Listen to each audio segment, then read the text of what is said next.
Hello बच्चों, कैसे हैं आप सभी लोग। आई होप आप सब बढ़िया होंगे। तो बच्चों, आज हम स्टार्ट करने जा रहे हैं कक्षा 12 की रसायन विज्ञान। ठीक है, इसमें आपको फिजिक्स की वीडियो मिलती है इस चैनल पे। चैनल का नाम है अरमान फिजिक्स सेंटर। अब आपको रसायन विज्ञान कक्षा 12 की तैयारी आपको हम कराएंगे। ठीक है, तो कक्षा 12 में जो रसायन विज्ञान का पहला चैप्टर है, उस चैप्टर का नाम है विलयन। ठीक है, तो हम लोग आज पढ़ने जा रहे हैं विलयन के बारे में। इसको कई पार्ट में कवर करेंगे। आपका सबसे पहले काम क्या होगा, आप कॉपी पेन निकाल के बैठिए और नोट साथ साथ बनाते रहिएगा। मैं जो भी डेफिनेशंस होंगी वो यहाँ पे लिख दूंगा ताकि आपको नोट्स में कोई दिक्कत ना हो।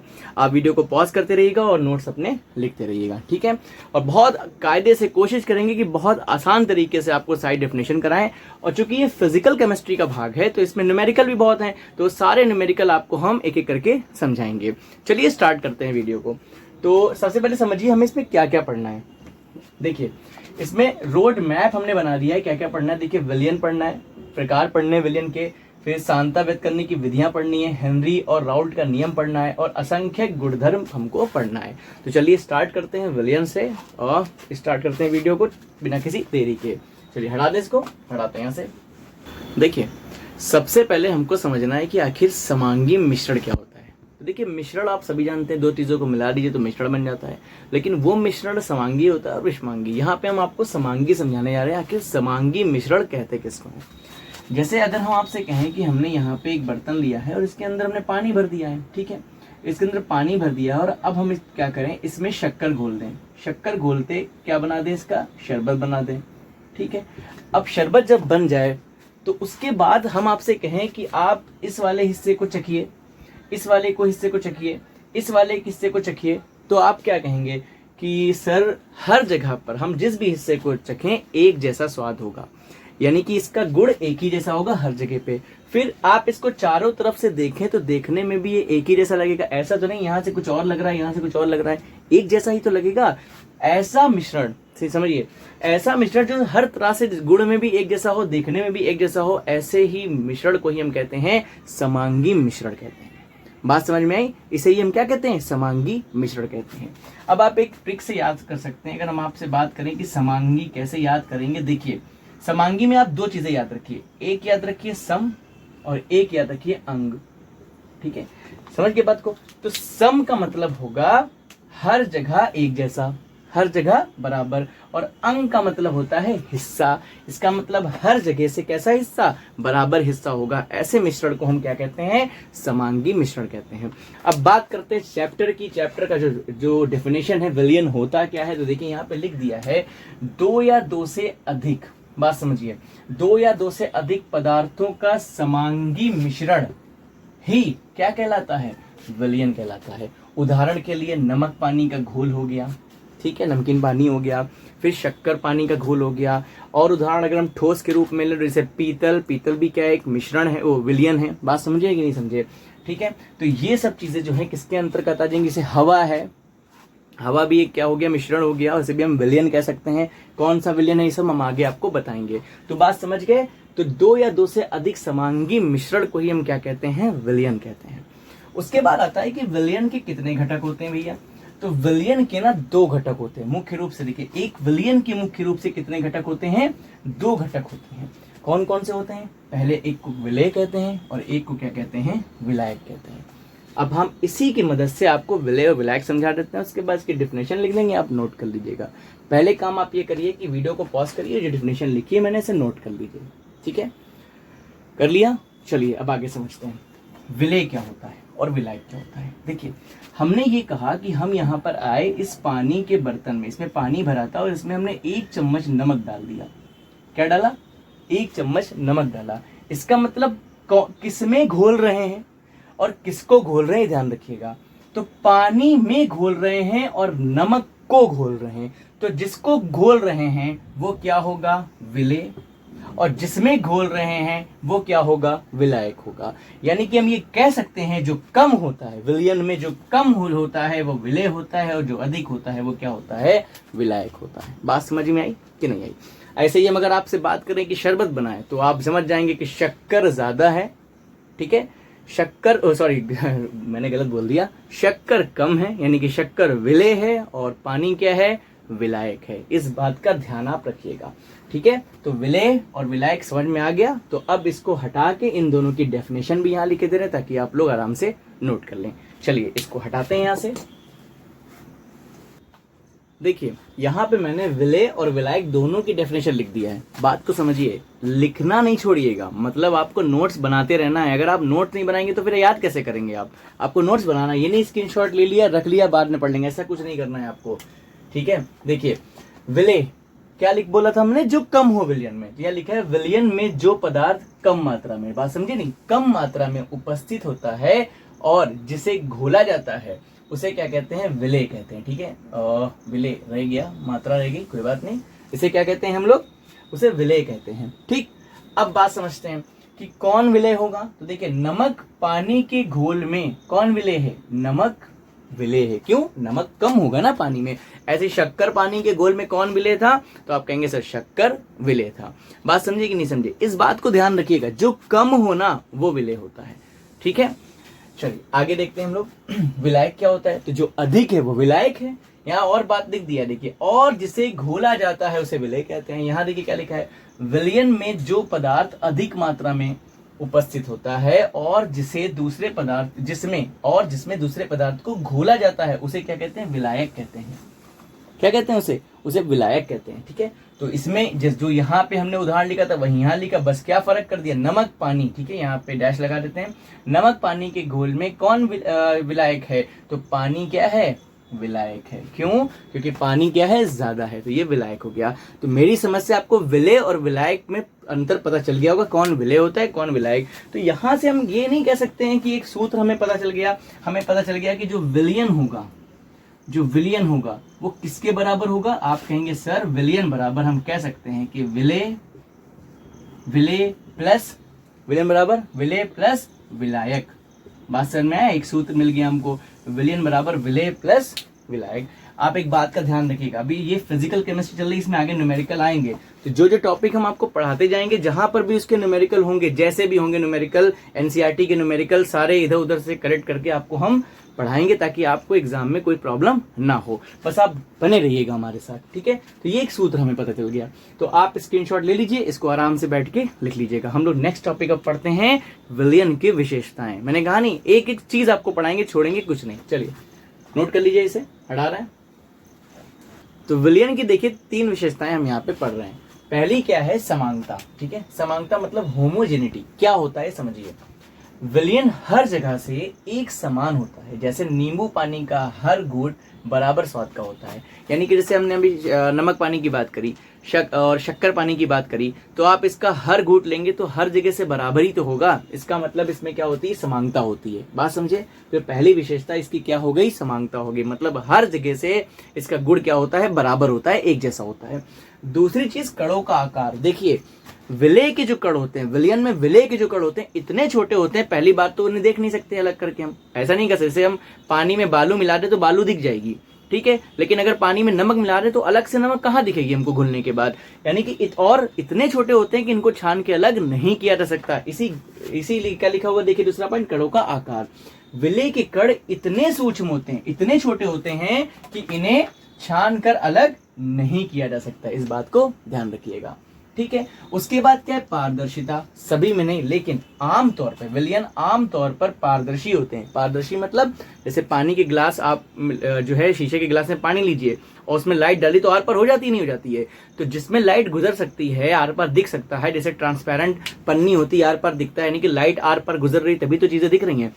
चीजें, लाइट जब किसी वस्तु पे पड़ती है, उससे टकरा के हमारी आंखों में जाती है, तभी तो वो वस्तु हमें दिखाई देती है। तो अगर हम कोई झिल्ली ले आए जिससे आर पार दिख रहा है, इसका मतलब लाइट आर पार जा रही तभी तो दिख रहा है। तो पारदर्शी कौन होते हैं, जिससे लाइट आर पार गुजर सकती है। तो देखिए वही बात लिखी है, विलयन आमतौर पर पारदर्शी होते हैं, यानी प्रकाश इनसे आसानी से गुजर सकता है। तो ये कुछ इसकी विशेषताएं हो गई। अब हम पढ़ने जा रहे हैं विलयन के प्रकार के बारे में, कितने प्रकार के कैसे विलयन होते हैं, ठीक है। तो इनको आप नोट कर लीजिएगा, वीडियो को पॉज करके हम जो है नेक्स्ट देखते हैं। हटा दें, चलिए। देखिए मैंने एक चार्ट बनाया है विलयन के प्रकार को समझने के लिए, जिसमें हम विलेय और विलायक भी समझा सकें ताकि आपको उदाहरण भी बता सकें। तो देखिए प्रकार की बात करें तो अगर हम बात करते हैं पहला विलयन तो होगा द्रव विलयन। अब द्रव विलयन जो होता है वो कैसे पहचानेंगे द्रव विलयन है, तो उसमें विलय क्या होता है, ठोस होता है। ठोस मान लेते हैं नमक हुआ, ठीक है, विलय क्या हुआ, ठोस हुआ यानी कि नमक, और द्रव क्या हो गया, पानी मान लेते हैं। तो विलायक क्या होता है यहाँ पे, द्रव, और विलय क्या होता है, ठोस, तो वो कौन सा विलयन होता है, द्रव विलयन होता है। अब ये बनेगा क्या, ये बनेगा नमक का पानी, है ना, यही तो बनेगा ना, नमक का पानी, नमकीन पानी भी कह सकते हैं इसको, ठीक है। अब बात करते हैं गैसीय विलयन। तो गैसीय विलयन में याद रखिएगा विलय भी गैस होती है और विलायक भी गैस होती है। जैसे एग्जाम्पल के रूप में हम कह सकते हैं अगर ऑक्सीजन ले लें और नाइट्रोजन ले लें तो कुल मिलाकर ये जो बना है वो क्या बनी है, हवा बनी है ना, हवा विलयन बना है, नहीं बना है। और हवा में क्या होगा, देखिए दोनों ये गैस ही तो है, ऑक्सीजन और नाइट्रोजन, ठीक। उसके बाद करते हैं हम कि ठोस विलयन कैसा होता है। तो ठोस विलयन में विलय भी ठोस होता है और विलायक भी ठोस होता है। उदाहरण के रूप में अगर देखें तो होती है मिश्र धातु जैसे, ठीक है, मिश्र धातु बनती है। अब मिश्र धातु का एग्जाम्पल हम ले सकते हैं पीतल, ठीक, पीतल किससे बनता है, कॉपर और जिंक से बनता है। तो देखिए कॉपर और जिंक दोनों क्या है, ठोस हैं, तो जो विलयन बन रहा है वो कैसा विलयन कहलाएगा, ठोस विलयन। तो द्रव विलयन में जो विलय होता है वो क्या होता है, ठोस, और विलायक क्या होता है, द्रव होता है। गैसीय विलयन में विलय क्या होता है, गैस, और विलायक भी क्या होता है, गैस। बात समझिए, द्रव विलयन, नाम द्रव आ गया ना, पहले समझ लीजिए विलायक क्या होगा, द्रव, और विलय क्या होगा, ठोस। गैसीय विलयन में दोनों गैस होते हैं और ठोस विलयन में दोनों ठोस होते हैं। तो याद करना बड़ा आसान है इसमें, ठीक है। तो ये चार्ट जो है आप बना लीजिए, उसके बाद हम नेक्स्ट देखते हैं, नेक्स्ट अपना टॉपिक देखते हैं, ठीक है। इसे नोट कर लीजिए, वीडियो पॉज करके स्क्रीनशॉट ले लिया, हटा दें। चलिए नेक्स्ट देखिए, विलय की मात्रा के आधार पर विलयन के प्रकार। अभी हमने विलयन के प्रकार देखे, कौन कौन सा देखा हमने, ठोस विलयन देखा, गैसीय विलयन देखा, द्रव विलयन देखा। लेकिन अगर हम बात करें विलय कितना मिला होता है उसकी मात्रा के आधार पर प्रकार देखें तो हम यहाँ पे प्रकार को समझेंगे विलय की मात्रा के आधार पे। तो पहला प्रकार हम देखेंगे यहाँ पे क्या हो जाएगा, तनु विलयन। तनु विलयन का मतलब आप समझ लीजिए, देखिए क्या लिखा हुआ है, वह विलयन जिसमें विलायक की तुलना में विलय की मात्रा बहुत कम होती है। बात समझ रहे ना, एक गिलास पानी में एक चुटकी नमक डाल दीजिए तो वो जो विलयन होगा वो कैसा होगा, तनु विलयन होगा पानी का। बात समझ में आई। लेकिन अगर हम आपसे कहें कि समंदर का पानी जैसे खारा होता है तो वो कैसा विलयन होगा, वो भी नमकीन होगा, तो वो कैसा होगा, वो सांद्र विलयन होगा, जो कि आगे हमें लिखा हुआ है। तो देखिए, जिसमें विलायक की तुलना में विलय की मात्रा बहुत कम होती है उसे तनु विलयन कहते हैं। बात समझ में आया। जैसे क्या उदाहरण भी लिख दिया है, एक गिलास पानी में एक चुटकी नमक का विलयन, ठीक। अब बात करते हैं दूसरा पॉइंट, सांद्र विलयन। तो समझा चुके हैं भाई, इसमें क्या लिखा था, विलायक की तुलना में विलय की मात्रा बहुत कम होती है। लेकिन यहाँ देखिए, वह विलयन जिसमें विलायक की तुलना में विलय की मात्रा काफी अधिक होती है उसे क्या कहते हैं, सांद्र विलयन कहते हैं। जैसे एग्जाम्पल के रूप में उदाहरण देखिए, लिखा हुआ है, एक गिलास पानी में 4-5 चम्मच नमक डाल दीजिए तो वो जो विलयन बनेगा वो कैसा हो जाएगा, सांद्र विलयन हो जाएगा। तो तनु और सांद्र का क्लियर हो गया। यानी कि अगर किसी चीज में कम मिलाया गया है विलय तो हम कहेंगे कि वो तनु विलयन है, और ज्यादा विलय मिला दिया गया तो वो सांद्र विलयन हो जाएगा विलायक की तुलना में। बात समझ में आई। अगला प्रकार है संतृप्त विलयन। देखिए इसको बड़ी ध्यान से समझिएगा। जैसे हमने नमक मिलाया पानी में और हम मिला रहे हैं और हमने देखा कि सामान्य ताप पे, नॉर्मल जैसे रूम टेम्परेचर अपना होता है, रूम टेम्परेचर में हमने देखा कि पानी में नमक घुलता घुलता एक वक्त ऐसा आएगा जब घुलना बंद हो जाएगा, तब जो विलयन होगा ना सामान्य ताप पे, यानी कि उसकी क्षमता खत्म हो जाएगी। वो जैसे हम ये कह सकते हैं, पानी भूखा था, हमने खाना खिलाया या खाने के रूप में नमक खिलाया उसको, तो खाया उसके बाद अब नमक गायब होना बंद हो गया, नमक नीचे बैठने लगा, समझ लीजिए पानी का पेट भर गया है, तो वो जो विलयन होगा वो कैसा होगा, वहां पे संतृप्त विलयन होगा। बात समझ में आई। देखिए क्या लिखा हुआ, जैसे कहते नहीं, जैसे किसी को खाना खिलाओ, भैया मेरा पेट भर गया, अब हम खाना नहीं खा पाएंगे, अब खाया तो उल्टी हो जाएगी। बात समझे, तो वही वाला सीन है। संतृप्त विलयन, वह विलयन जिसमें एक निश्चित ताप पर और अधिक विलय नहीं घोला जा सकता, क्या कहलाता है, संतृप्त विलयन कहलाता है। बात समझ में आई। तो उसके बाद देखिए, यहाँ पे हेडिंग डालना मैं भूल ही गया। अगली हेडिंग, इसके बाद जो चौथी हेडिंग है वो क्या है, असंतृप्त विलयन है, ध्यान रखिएगा, असंतृप्त विलयन, ठीक है, ये हेडिंग है, असंतृप्त विलयन। तो असंतृप्त विलयन क्या होगा, देखिए लिखा हुआ है, वह विलयन जिसमें, मतलब आपने गिलास में नमक डाला मान लीजिए 1 चम्मच नमक डाला, और 1 चम्मच नमक डालने के बाद आप और भी तो नमक डाल सकते हो उसमें, वो भी घुल जाएगा। तो वो तब जब 1 चम्मच नमक डाला था जो विलयन बना था, यानी कि इसमें और घुल सकता है, तो विलयन को क्या कहेंगे? असंतृप्त विलयन कहेंगे। यानी कि संतृप्त का मतलब अब और नहीं घुल सकता, और असंतृप्त विलयन का मतलब अभी विलय और डालो वो भी घुलेगा। मतलब खाना खा लिया, पेट में अभी जगह है, वो कहते नहीं है हाँ थोड़ा सा मीठा भी खा लेंगे, जगह है हमारे पेट में अभी। तो देखिए असंतृप्त विलयन वह विलयन जिसमें उसी ताप पर और अधिक विलय, बार बार गलत लिख रहे हैं, और अधिक विलय को घोलने की क्षमता होती है, उसे क्या कहते हैं? असंतृप्त विलयन कहलाता है। बात समझ में आई कि नहीं आई? तो उदाहरण आप लिख सकते हैं, जैसे 1 गिलास पानी में 1 चम्मच डाला हमने नमक, तो और अभी जो है नमक इसमें डाल सकते हैं। ठीक है, इसीलिए मैंने उदाहरण नहीं लिखा, इसका उदाहरण तो कॉमन सी बात है, अगर आ गया तो आप लिख सकते हैं।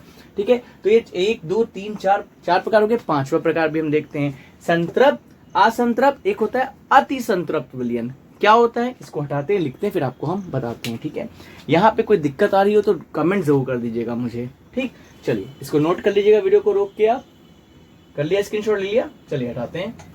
देखिए अति संतृप्त विलयन क्या होता है, हम आपको एक बात बताते हैं। जैसे हमने संतृप्त विलयन लिया, और संतृप्त विलयन निश्चित ताप पर एक ऐसा विलयन हो गया जिसमें अब और नहीं घोला जा सकता। हमने क्या किया? उसका तापमान बढ़ा दिया, उसको गर्म कर दिया। अब जब आप उसमें कोई विलय मिलाएंगे तो घुल जाएगा। अब जब घुल जाएगा तो आप धीरे धीरे धीरे धीरे ठंडा करिए, यानी कि क्षमता से ज्यादा घोल दिया ना उसमें, ठंडा करिएगा तो विलय उसमें पूरी तरीके से घुल जाएगा। बात समझिए, सामान्य ताप में नहीं घुल रहा था, लेकिन जब गर्म करा, घुल गया, ठंडा किया तो वो उसके अंदर रहा। तो ऐसे विलयन को हम बोलते हैं अति संतृप्त विलयन। देखिए यहाँ लिख दिया है, वह विलयन जिसमें सामान्य ताप की तुलना में अधिक विलय घुला हो, अति संतृप्त विलयन कहलाता है। ठीक, इस अवस्था को, ठीक है बात देखिएगा, इस अवस्था इसे अस्थायी अवस्था कहते हैं। इसे ही कैसे कहते हैं? अस्थायी अवस्था कहते हैं, जिसे अक्सर तापमान बढ़ाकर प्राप्त किया जाता है। देखिए उदाहरण लिख दिया है, देखिए गर्म पानी में बहुत अधिक मात्रा में चीनी घोलना और फिर उसे धीरे धीरे ठंडा करना, इसमें विलय की मात्रा संतृप्त विलयन से भी अधिक हो जाती है। बात समझ में आया? इसे ही कहते हैं अति संतृप्त विलयन। अब एक ट्रिक से आप याद कर सकते हैं, जैसे असंतृप्त विलयन मतलब और अधिक नहीं खा सकता, या और अधिक नहीं, और अधिक घुल सकता है। इसमें असंतृप्त है ना, यानी कि अभी और घुल सकता है, संतृप्त में अब नहीं घुल सकता है, और अति संतृप्त का मतलब क्या हुआ? क्षमता से अधिक घुला हुआ। तो ये ट्रिक हो गई। अब हम समझने जा रहे हैं कि विलयन की सांद्रता क्या होती है। ठीक है, चलिए इसे आप नोट करिएगा, वीडियो को रोक के हम लोग देखते हैं विलयन की सांद्रता। तो हटाने जा रहे हैं, इसे नोट कर लीजिएगा आप लोग। ठीक, देखिए विलयन की सांद्रता के बारे में हम लोग जानने जा रहे हैं। तो याद रखिएगा, जैसे किसी विलयन में विलायक है, विलय है, तो हम अगर जानना चाहेंगे कि कितना विलायक है, कितना विलय है, तो हम इससे निकालेंगे, विलयन की सांद्रता से। ठीक है, इसकी कुछ विधियां हैं, वो हम लोग अभी पढ़ेंगे। तो विलयन की सांद्रता क्या होती है, इसको समझ लीजिए। किसी निश्चित, देखिए लिखा हुआ है, किसी निश्चित ये देखिए गलत हो गया, समझिए, किसी निश्चित मात्रा के विलयन में, किसी निश्चित मात्रा के विलयन में घुली हुई विलय की मात्रा को, बात समझे नहीं, किसी निश्चित मात्रा के विलयन में घुली हुई विलय की मात्रा को क्या कहते हैं? विलयन की सांद्रता कहते हैं। बात समझ में आई? क्या कहते हैं? विलयन की सांद्रता। अब इससे क्वेश्चन बनता है, देखिए प्रश्न क्या है, विलयन की सांद्रता क्या बताती है? ऑप्शन नंबर ए है विलय की मात्रा, ऑप्शन नंबर बी है विलायक की मात्रा, सी है ए व बी दोनों, मतलब ये भी बताती है, ये भी बताती है, और डी है इनमें से कोई नहीं। लेकिन अक्सर होता है क्या है, हमने यहाँ पे जैसे डेफिनेशन में लिखा है कि निश्चित मात्रा के विलयन में घुली हुई विलय की मात्रा को विलयन की सांद्रता कहते हैं, तो हम कंफ्यूज हो जाते हैं कि यार हो सकता है ये ऑप्शन नंबर ए सही हो, लेकिन नहीं, याद रखिएगा दोनों बता, अगर मात्रा विलय की पता चल गई तो विलायक की भी तो पता चल जाएगी। इसका मतलब सांद्रता क्या बता रही है? विलय और विलायक दोनों की मात्रा बता रही है। तो इसका ऑप्शन कौन सी जाएगा? ऑप्शन नंबर सी से जाएगा, यानी कि ए व बी दोनों। इस बात का ध्यान रखिएगा। ठीक है, चलिए अब हम लोग समझने जा रहे हैं कि सांद्रता को व्यक्त करने की विधियां क्या क्या हैं। ठीक है, तो इसे हटाते हैं यहाँ से और लिखते हैं इसकी जगह पे, आप लोग नोट कर लीजिएगा वीडियो को पॉज करके। चलिए हटाते हैं। देखिए सांद्रता का वर्गीकरण देखने जा रहे हैं हम लोग, इसी में हम पढ़ेंगे जो है सांद्रता को व्यक्त करने की विधियां। ठीक है, ये विधियां भी यहाँ पे लिख दी गई हैं। इन्हीं से सबसे ज्यादा न्यूमेरिकल बनते हैं, और इन्हीं न्यूमेरिकल को हम लोग एक एक करके, जैसे हमने आपको जितनी भी चीजें यहाँ पे लिखी हैं जैसे जैसे सिखाते जाएंगे वैसे वैसे उसके न्यूमेरिकल कराते जाएंगे, टफ, इजी, मॉडरेट, हर तरह से। तो पहले लिखा हुआ है सांद्रता का वर्गीकरण। देखिए सांद्रता को हम दो तरीकों से वर्गीकृत करते हैं। पहला तरीका क्या है गुणात्मक आधार पर, दूसरा तरीका क्या है मात्रात्मक आधार पर। गुणात्मक आधार पर हम पढ़ चुके हैं तनु विलयन और सांध विलयन, इसके बारे में जान चुके हैं कि तनु मतलब कम मिला होता है, सांध मतलब ज्यादा मिला होता है, समझ चुके हैं। लेकिन कम ज्यादा से हम उसका मात्रा का अध्ययन नहीं कर सकते, इसलिए दूसरा पॉइंट क्या है मात्रात्मक आधार पे। तो अब ये विधियां हम पढ़ेंगे। देखिए क्या लिखा, विलयन की सांद्रता का मात्रक, सॉरी यहाँ पे लिखा हुआ है गलत हो गया, मात्रात्मक वर्णन, ठीक है, यहाँ लिखे दे रहे हैं फिर से, मात्रात्मक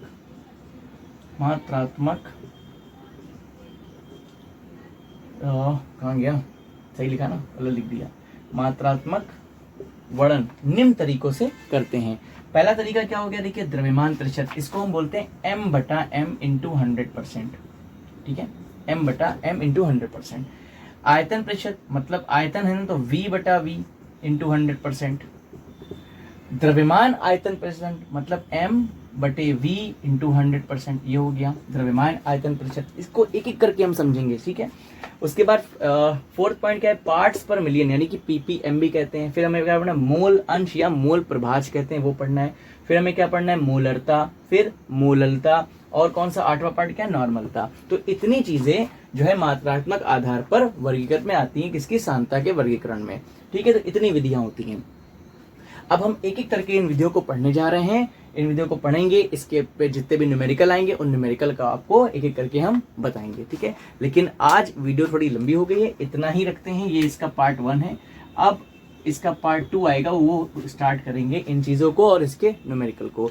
तो अगर ये वीडियो अच्छी लगे तो आप लाइक शेयर सब्सक्राइब ज़रूर करिएगा, दोस्तों को ज़रूर वीडियो भेजिएगा ताकि मुझे और मोटिवेशन मिले वीडियो बनाने के लिए, ठीक है। तो मिलते हैं नेक्स्ट वीडियो में, थैंक यू सो मच।